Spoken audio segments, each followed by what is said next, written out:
महाराज जी आपके चरणों में कोटि कोटि प्रणाम। महाराज जी मैं माँ दुर्गा का भक्त हूँ, माँ दुर्गा के दर्शन करना चाहता हूँ, तो मैं क्या करूँ कि वो जल्दी आ जाए महाराज जी? जब बच्चा माँ की गोद में बैठना चाहता है तो सबसे पहला उसका कार्य होता है खिलौने खेलना बंद करता है।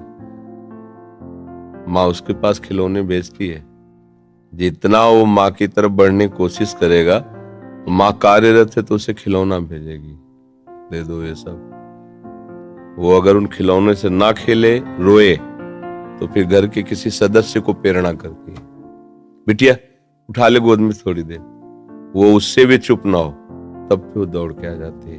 भाव, पहले हमको इन भोगों का त्याग करना होगा जिन भोगों में हम खेल रहे हैं, फिर हमारी अनुकूल मांगे हमारे सामने आएंगी, मां से ना मिलने के लिए बाधा बनकर।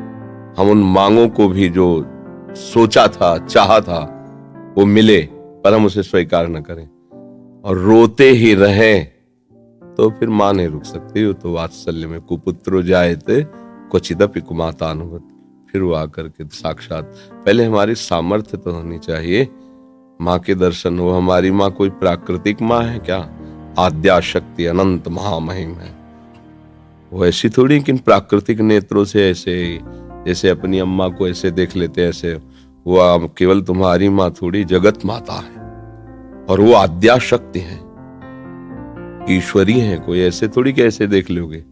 पहले भोगों का त्याग करो और उनकी शरण में होकर के अंदर से उनके नाम मंत्र, उनके विज्ञ जो महापुरुष जन है उनसे मंत्र लेकर और उनके भावना से भजन करो। माँ का साक्षात्कार रामकृष्ण परमहंस जी ने जब सिद्ध हो गए ना, माँ का दर्शन को खिलवाड़ है, फिर कृष्ण और काली में कोई अंतर थोड़ी उन्हें दिखाई दे रहा था, पूरा जगत उन्हें भगवत स्वरूप नजर आया। तो माँ का साक्षात्कार मतलब ब्रह्म साक्षात्कार।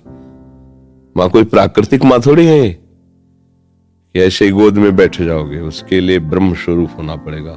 समस्त विकारों का त्याग करके केवल माँ की प्राप्ति के लिए, तो चाहे श्री कृष्ण प्राप्ति के लिए चाहे माँ की प्राप्ति के लिए, वही प्रभु बने हुए हैं सब रूपों में। तो जितना सत्संग है सब उन्हीं की प्राप्ति के लिए है। आप पहले तो विकारों से बचिए, ब्रह्मचर्य का पालन कीजिए, खूब नाम जप कीजिए और लक्ष्य बनाइए कि देवी जो सर्वभूतों में व्याप्त शक्ति है, मैं उसका अनुभव करना चाहता हूं।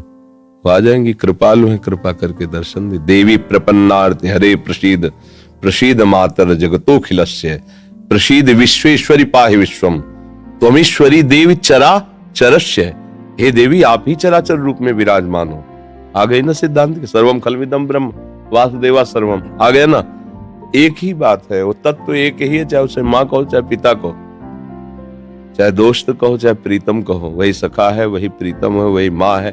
तुम जिस भाव से बजोगे आ जाएगी। तुम्हें माता च पिता तुम्हें, तो वही शिव है, वही शक्ति है, कोई दो तो है नहीं। वही माँ है, वही पिता है। आप माँ भाव से बजोगे, हमारे प्रभु माँ भाव से आ जाएंगे।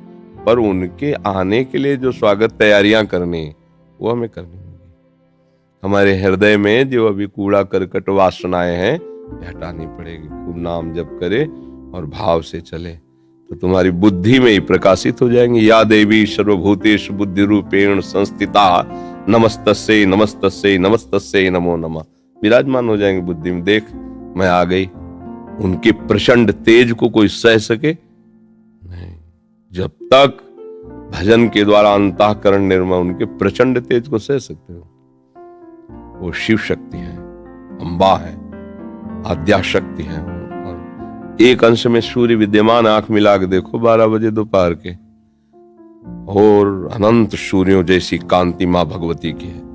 महाबलशाली, त्रिभुवन में कोई पैदा नहीं हुआ कि अपने रूप स्वरूप में आ जाए, उनसे आंख मिला ले कोई। भगवान शंकर भी चरणों में लौट गए नहीं लौट गए। ये बात ध्यान रखना कि ये माँ कोई ऐसी माँ नहीं है प्राकृतिक, ये आद्या शक्ति चिदानंद माँ है। ये ऐसे थोड़ी सी चुनरी और नारियल चढ़ाने से तुम्हारी कामनाओं की तो पूर्ति कर देगी, लेकिन साक्षात्कार होने के लिए फिर अपना अस्तित्व मिटाना होगा, अपने अस्तित्व का बलिदान करना होगा।